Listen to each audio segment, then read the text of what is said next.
Hello and welcome to 15 Minutes of Fame. I'm Jeffrey Driscoll. I write for anysportsanytime.ca. With me, as always, is Jim Kerr, who writes for kerseysnotebook.blogspot.com. I'm in Vancouver right now, but we're going to try and do this. The show must go on, as they say. That's right. So let's get right into it, Jim. The Eskimos this week had a big win against the Melonheads of Saskatchewan. They beat them 39-24 on the back of backup quarterback Jared Zabransky, who had the start over veteran Eskimo and Grey Cup winner Ricky Ray this week. Jim, what's up with that? Well, Ricky Ray, like we were talking about last week, he took a lot of hits in that 130-some yard rushing game. And has been all season. Yeah, and it was a product of that. He didn't practice a couple days this week, and I think he was just banged up. Maybe they want to, give him that extra bit of rest. But Zabransky came in and did a bang-up job. Oh, yeah, for sure. And so does that mean he's got the hot hand? Do they go with him again next game? I say if Ricky Ray's healthy, if he's healthy enough to play, which I think he will be, because they were expecting him to play this weekend, so he must be close. Yeah. I say you go back with Ricky Ray because Zabransky might have the hot hand, but Ray got you here. Oh, yeah, exactly. And you ride the horse that brought you in, right? And, they're on a pretty good hot streak right now. So, the other thing is the Lions won again this past weekend against the Stampeders. So, it is going down to the wire here. It looks like it's going to be, right to the end. And it's going to be a two-horse race as opposed to a potential three-horse race with the Winnipeg Blue Bombers because they lost this weekend, which means the best they can do is tie Edmonton and BC, which doesn't work for the crossover. They have to have a better record. So it's down to Edmonton and BC. If they end up tied, it's Edmonton. Yeah. It's going to take Edmonton losing and BC winning for the Eskimos to not make the playoffs. So after this whole season of what is going on, here we are, 2 games left. The Eskimos actually have a better shot than BC of making the playoffs, and that's the CFL. That's exactly it. There's nothing you can say except for that's the CFL, right? Like, that's it right there. Absolutely. I just absolutely love it. Okay, we're moving on to the Edmonton Oilers. They only had one game this past week, they had 2 games. Sorry, Thursday and Saturday. But the Saturday game. This guy's on holiday. He doesn't know. I am on holiday. That's exactly it. I'm missing things. The game on Saturday, was the one that I want to talk about. The late game on Hockey Night in Canada, and it was against the San Jose Sharks, a clearly superior team who is looking like using the Oilers to get back on their own winning streak here. So 6-1 loss. Eberle looked good, but that was about it in that game. What did you think? Well, you're seeing some positive steps from some of the young guys. Like on Thursday, Taylor Hall had a better game than we've seen before. Tom Rennie said it best. He hasn't had a bad game yet, but that was definitely his best game. Yeah. Or now he's had a best game. So he played better, and that you're seeing the guys kind of taking the strides, and they're getting to be maybe closer to the level that we want or expect from them. But that Eberle goal was sick, eh? That was nice. Yeah, that was nice, and another shorthanded goal. And I love shorthanded goals. I mean, for Eberle to be out shorthanded. Yeah, and you've talked about this before. That's right. Once again, like it just shows how far along he is already because the coach, is confident enough to have him out there. But for him to be scoring shorthanded goals, I love it.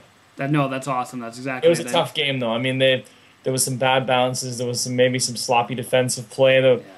But like you say, the San Jose Sharks, just a superior club at this point. Maybe we'll get to the end of the season and the Eskimos. Holy, who's on vacation? I'm on vacation. The Oilers may get to that point. Maybe not San Jose Sharks, but they'll get to a point where they're competing at a higher level. Right now, though, the Sharks, they're closer to it. They're closer to mid-season form, we'll say, than the Oilers are. I would say so. I mean, and the other thing, I brought this up again last week, and we're losing these games. It's 4 in a row. I mean, I just don't know why we don't see the backup goaltenders play. I mean, we might as well, see, because eventually we got to get this three goalie rotation out of there. So why not use this opportunity when we're not doing so well to try to figure that controversy out? Maybe when it comes to a San Jose, they're thinking we'd better put our number 1 in. Mm-hmm. I mean, he lit in 6. Who knows?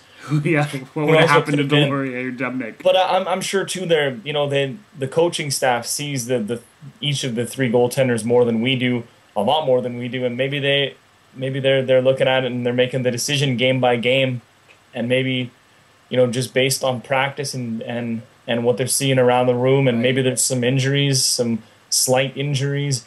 It could be any number of things, but I said last week that, it seems they're just trying to get Happy Bullen into a bit of a rhythm. But getting shellacked 6-1 isn't going to get him into a rhythm, right? I don't think they expected that. Yeah, that's right. It is curious, though, that we haven't seen either of the backups yet, but maybe on Saturday it was a case of we'd better stick with our number one for San Jose. Yeah. Didn't work, but... And we still yet, again, he's played the Saturday nights, the Hockey Night in Canada games. The Thursday game was after they had 4 days rest. Maybe, once we start seeing the double games or the 2 games in 3 nights, that kind of thing. Then they've had a fairly spread out schedule so far. Yeah, exactly. Yeah. So, let's go on to a story that you've been reporting on your blog at Kersey's Notebook, blogspot.com. He doesn't even have the background this time. I know. How can you remember that? It's like our 18th episode or something. I finally got it. But Rooney out of Manchester United. Boy. So he says maybe yes, maybe no that he's going to re-sign with them. He said I'm done. Oh, he said he's out. He said, no, it's over. I'm not signing a new contract. Then what does he do, 2 days later? Yeah. Signs a 5-year extension. 5-year extension. How much was it for, Jim? He will make, I've heard reported, between 200 and 250,000 pounds a week. A week. So it's 5 years, 65 million pounds. That's crazy. And it's a team signing him. The Manchester United is over $1 billion in debt. They made a record profit this year, and still lost overall over $100 million. So they made a record profit and still lost over $100 million. Jeff, I'm no business major. That's true. But if you and I started a company, that suddenly racked up over $1 billion in debt, and we were still spending like fiends and still losing a lot of money, I don't think we'd be in business very long. No, I don't think we'd be. Especially not the business of signing high-profile, high-priced talent. That's right. But the whole thing was so strange. He comes out. It started actually after England and Montenegro 2-0. They asked Wayne Rooney afterwards, so is your ankle injury part of the, is it slowing you down a little? And he said, I'm not injured. Huh. They said, oh, but your manager, Sir Alex Ferguson, he's been saying, that you've been carrying an ankle injury. He goes, no, I don't know why he would say that. Oh, wow. So then after that, as the week went on, it was, you start to hear more and more. And they say, oh, there's no rift between the player and the manager. No. So he says, I'm not signing a new deal. And then he says, well, the reason I don't want to stay with Man United is because I feel the club lacks ambition. They're not putting a strong enough team around me and da-da-da, that kind of thing. And then, that's some pretty harsh things to say about your club. You'd think that would be like almost a Sheldon Surrey type thing where they say, you want to come back? That's too bad. Yeah. But no. No. They got the Glazers on the phone, the American family that owns the team that the Man United fans, or a section of the Man United fans, absolutely loathe. They got them on the phone. They had discussions. They, to tell him, we're committed to putting a strong team. Da da da da da. So then he signs this 5-year deal. I wonder. At first, I was like, good for him for making a stand. I guess if he doesn't think it's. But it was clearly just a whole ploy to get more money, which makes me think, kind of lose a bit of respect. Not that he should care that some kid in Edmonton lost a bit of respect for him, but that's right. Well, not when you're making 250,000 pounds a week, Yeah, I can't imagine that money, man. Whoo! No kidding. Yeah. And then the best part of the whole story, though, after claiming that he wasn't injured, before the Champions League match on Wednesday, they were practicing on Tuesday, ankle injury on the training pitch. Of course. Yeah. So he signs a deal while he's hurt. Hasn't scored a goal this season, has played limited minutes, and here he is, 65 million pounds. That 5 years. Oh boy.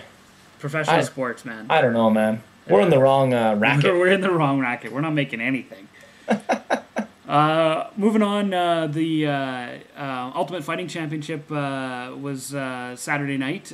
Brock Lesnar versus Cain Velasquez was the main part of the card there, and within the first couple of minutes, first round, Cain Velasquez is after him. You see Brock Lesnar stumbling backwards, after getting Which hit. Which is a sight to see, a guy that size. That's exactly what I said. The guy's 265 pounds, and to see him move like that, and not in a good way, to see him fall over like that was absolutely stunning.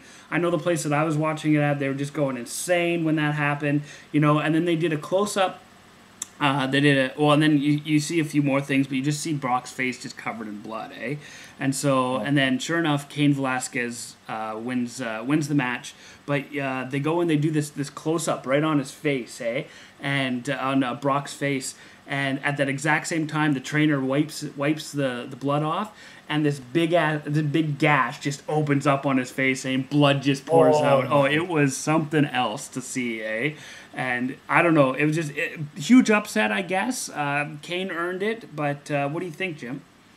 Well, I've back to his World Wrestling Federation or Entertainment, whatever days. I remember thinking that guy is not human. No, he's huge. The size of him, it goes ears to shoulders. Yeah, that's right. He's the most unnatural looking person I've ever seen in my life. Yeah. And I remember thinking back in those days, like, okay, things have gone too far. I don't know if he's taken anything or not. No, who knows, right? But looking at some of the once he kind of became a mixed martial artist, because it took a fight or two to get some credibility. But as soon as he started destroying people in that heavyweight class, I thought, I don't know if this guy's gonna lose. Yeah. And I thought maybe by submission seems to be the only way that anyone could get past him, but I didn't see the fight myself. I saw kind of some of the still images, but oh my goodness, to see a guy that size with that amount of power look like a... Oh, exactly. He looked like he was getting thrown around, like he was one of the 150... famous boxing writer once said that the most amazing part of watching boxing and covering boxing is that there's these big, huge human beings, but when they lose, they look about this size. Yeah, that's right. And I think that probably was the case. That's exactly what it was. So. It's amazing though that I want to see him versus Derek Bugard though. Oh yeah, no kidding. Yeah. See them go toe to toe versus the Boogeyman. Yeah, no kidding. I just can't wait for the next GSP fight. Oh yeah, no kidding. Yeah, that's two fights from now, but that one's gonna be a good one. Yeah, can't wait. So we're gonna go into quick hits here. We got about a minute 20 here, Jim. So Ilya Kovalchuk, up there. Thanks. Yeah. Ilya Kovalchuk was a healthy scratch this past weekend for his New Jersey Devils. There hasn't been any speculation really on why right now. It's kind of just undisclosed reasons. Now, because it's so early, I'm sure we'll hear something next week. Do you want to come up with some ideas about why he probably... Yeah, I was gonna say, let's start some rumors. Yeah, this is how it happens. Like I was saying earlier, his pet turtle died, so he was unconsolable, is what it was. So he couldn't play. Had to fly back to Russia. That's exactly it. Yeah. Any idea? Just reading the comments from the coaches, it seems like a disciplinary thing. Oh yeah. The guy, what McLean said was, he knows why he was a scratch. Huh. He knows.